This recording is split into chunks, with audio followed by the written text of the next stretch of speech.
Hi,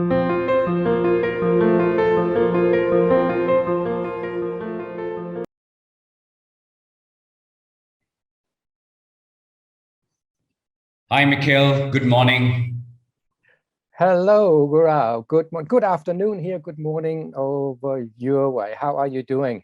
I am good. I'm good. And yes, good afternoon for you. Good morning for me. And I'm doing great. Thank you so much. How are you doing today? It's good. I'm quite excited today because there are some really cool things happening for me over here. And that is going to be for another time because today is about transformation. This is our second episode. And for Yes, it you is. people out there watching and listening, whether you are watching the video, whether you're listening to the audio version, thank you for being here. If you have not watched or listened to our first episode, we will make sure to put the link in so you can go and do that.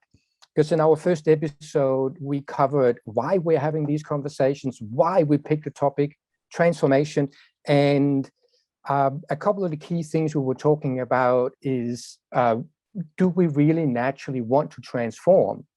So we talked about that. We also talked about why that might be. And we also looked at what happens when we don't, and what is the tension and the downfalls that comes from that. So if you haven't watched that, please find some time to go and do that. So for today, the title for today is what is transformation and how does it relate to business? So we're going to start with individual transformation and transformation as such, and we're going to transition that into also talking about how does that look when we're talking about teams and business teams in particular. So anything you want to say since our last session, anything you want to share with us? No, I think that's a great context, Mikhail, and something which is very close to me personally, versus a shift to transformation. And I think we kind of set the context in the first episode, as you rightly said. Taking forward from there, I think today's episode, what we really want to talk about is how transformation shifts just not from individual self, but you take it to your teams, your business, and how does it really affect one's ecosystem? Because today you are as involved with yourself as you are involved with your work and teams, right? So we want to talk a little about that. So taking a clue from that, Mikhail, if I want to ask you, how has the journey been for your transformation, you as an individual, and how has it really affected that journey of an individual to your work life and professional life and business life? And if there is something you would like to share about that. Sure, thank you. Yes. Yeah, I want to tell a story about a transformation that took place in my life. And because for me, I think for many people, it seems like, how do we distinguish between a transformation and just a mere change? And so for me, transformation is like a complete shift, like the story last time of the caterpillar turning into a butterfly. It's something that transforms entirely. It's something new. It's a complete shift. And last time I told the story of my first transformation as an adult. And I want to tell you about the second one, because the second one happened about a year and a half later. And that was a very different one. And I was in a men's group, and there was one guy in that group that I really kind of connected with. He had something that I wanted that. No, I want what he's having. And one day he came to the group and he came with a flyer and said, I'm leading a weekend firewalking course. And I went, firewalking? Yeah, whatever. But I wanted to be around him. So I said, I'm in. I Right. wasn't concerned about whether it was firewalking. I just wanted to experience him for the whole weekend and learn from him, be in his space. So I went to that firewalking course, and it was phenomenal to be and to see how he worked. And I learned so much from him. And then we got to the Saturday night, and we were going to go out to walk on these red, glowing, burning coals with our bare feet. And then it hit me what I had signed up for. It was like, uh-oh, this is actually real. And up to that, I hadn't been nervous. It was just, I was really enjoying it. But by the time we stood around this fire in a circle in these burning coals, I got scared. I got really scared. Hmm. First, I got scared for my own well-being and for burning my feet because I could feel the heat of these coals 10 meters away. Hmm. Then after a little while, another fear crept in as people started walking and I was still standing in the circle, not walking. It was a fear of failure. It was now, if I don't walk, that one is not a good look. And how am I going to be feeling after this if I chicken out and I Hmm. don't walk? So Hmm. now I had two fears piled in together. And I'm not sure exactly what happened. At some point, it was too intense for me. And Hmm. the only way I could shift things was to start moving. So I just walked over and stood in front of those coals as if I was going to be the next one walking. And standing there 1.5 feet away from that bed of coals, the heat was unbelievable. It was unbearable. The heat in my face was so intense. And my brain was going at 1,000 miles an hour. See, there's no way I'm going to put my feet onto that because I am going to burn myself. And this is freaking me out. And a long story short, there was a moment, and that was a moment of transformation. Suddenly, all heat disappeared in a flash. I mean, in a flash, there was no heat. I couldn't feel any heat on my face. At the very same time, something entirely transformed in my mind. There was no fear. Hmm. From 100% intense fear to zero. And I mean, not from 100 down to 20, there was no fear. There was no anxiety. And there was no doubt in my mind that I could walk on those coals if I wanted to. At that moment, I could have turned around and walked back to the circle and not walked over the coals. The transformation had taken place. But why not when you're there? So I just strolled casually, slowly over those coals, and I couldn't feel anything other than the texture and the sound. It was like walking on maybe popcorn was kind of the sound, but no heat, no blisters.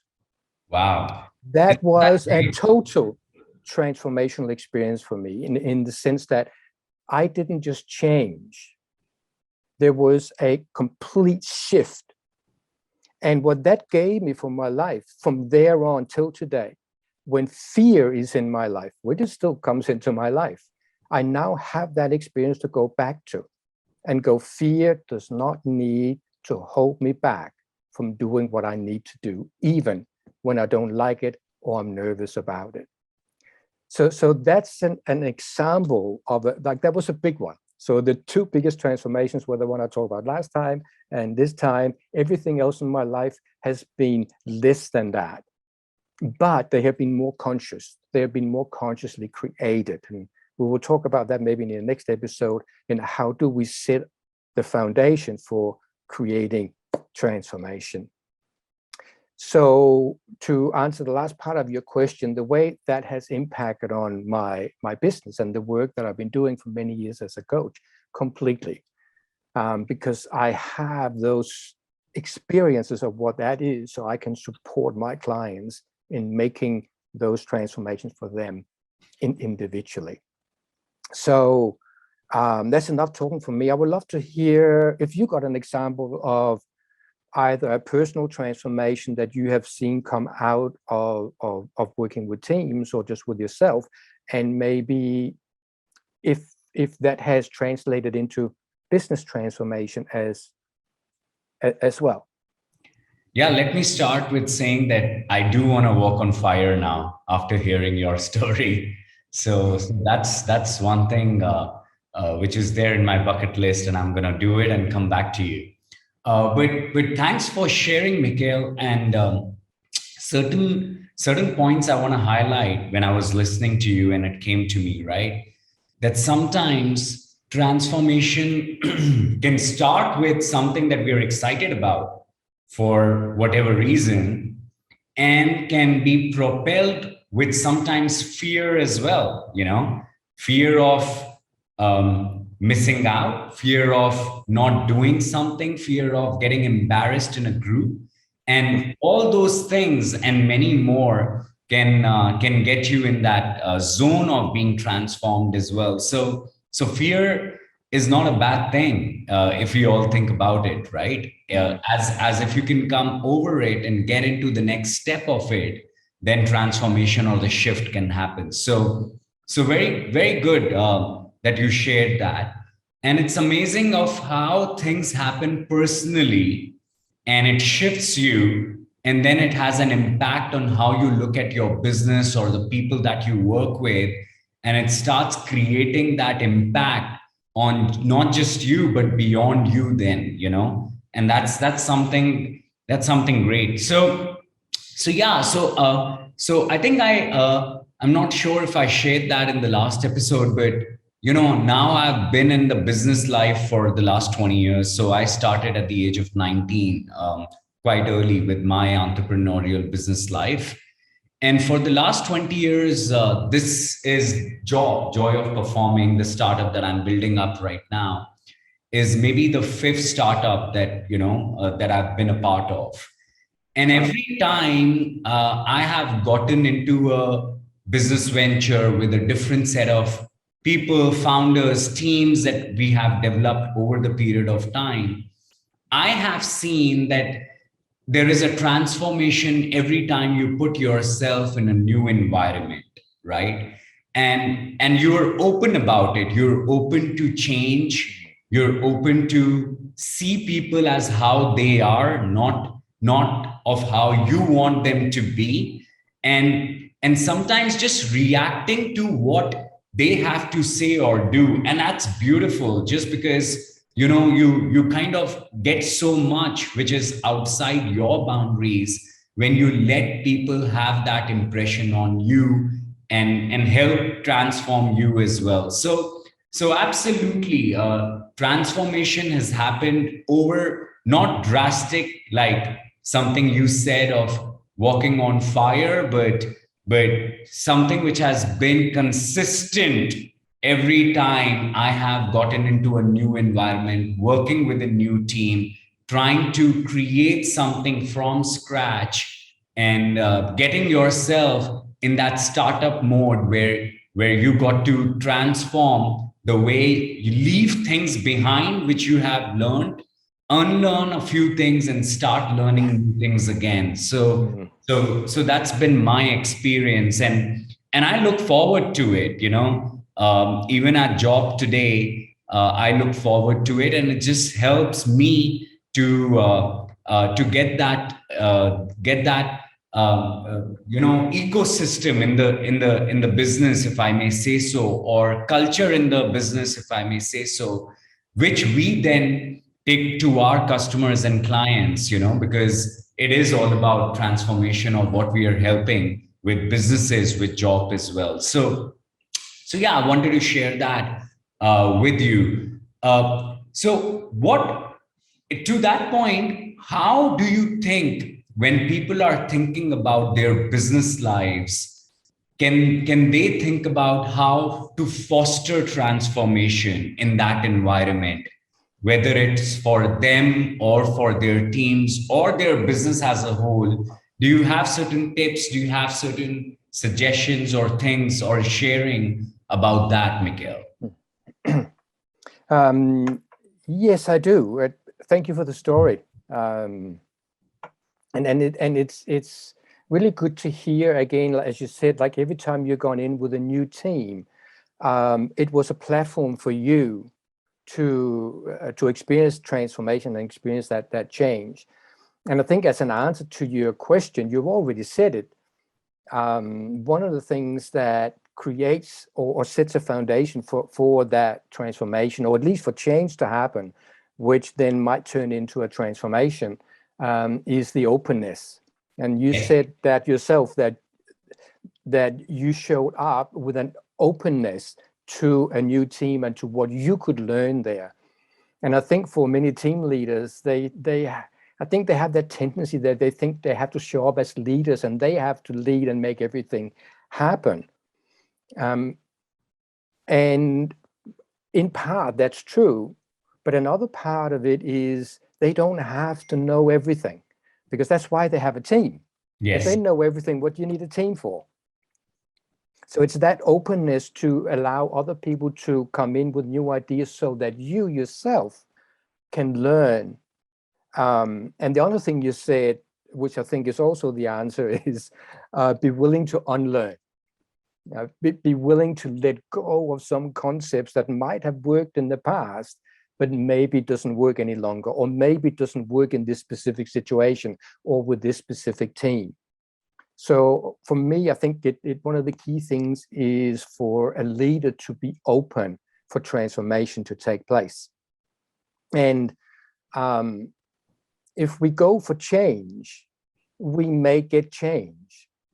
But if we go for transformation, we're almost certain to at least get change. We may not always get transformation, but if we aim for transformation, which is that's one level higher, one, we are more likely to get the transformation, but we're also more likely to get really quality change instead of just going for change on its own. So I think that's another concept for people who want to really experience that level of shift, is to actually look for it and then be open for it to happen, and then create an environment in which the team can come along.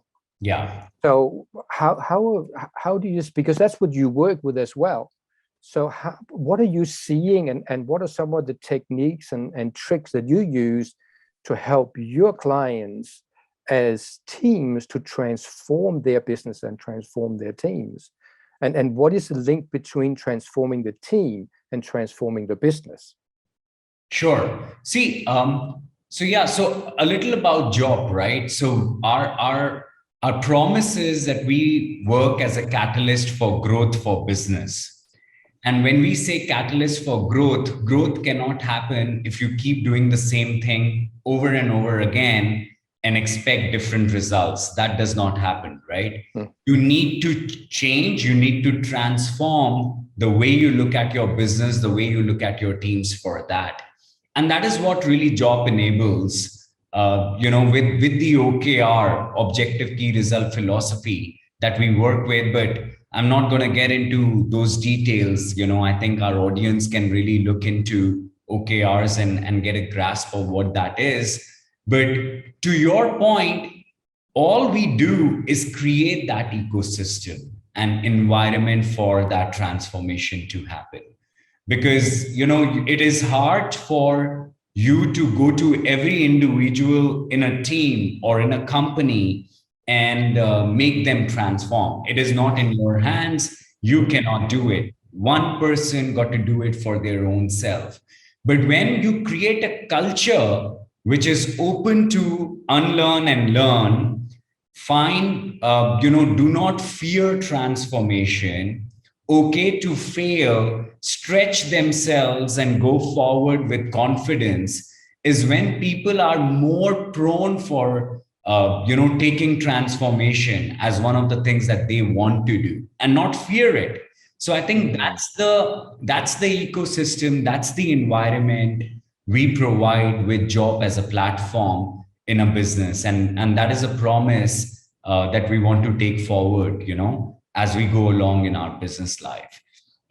So yeah, so thank you, Mikhail, for sharing, and it And was you it was too. it was it was great to listen to you and hear what you have done in the past and how it really helped. And as I said, I will go back to that bucket list one day. But for our next episode, we are talking about how we manifest transformation. So if you want to talk a little about that before we round up, we can go from there. Excellent. Yeah. So firewalking, one of the earliest records we have of firewalking taking place is actually in India about 5,000 years ago. So you are in the right place for exploring that. Yes.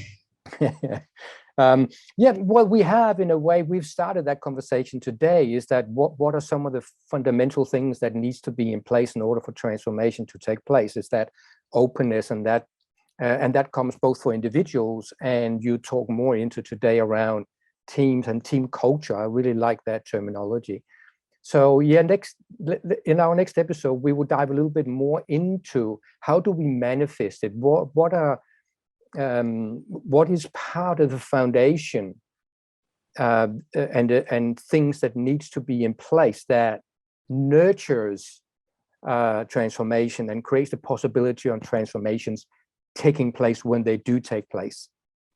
So I look forward to that. And thank you to our audience for joining us today for this episode. I hope it has been valuable for you, and there's been things that inspires you to think about transformation and how you can start creating even more of that in your own life and in your business life. So with that, thank you to you for tuning in and listening today. And please do come back for our next episode and look out for that. Thank you, Mikal. Thanks, everyone. Speak to you soon.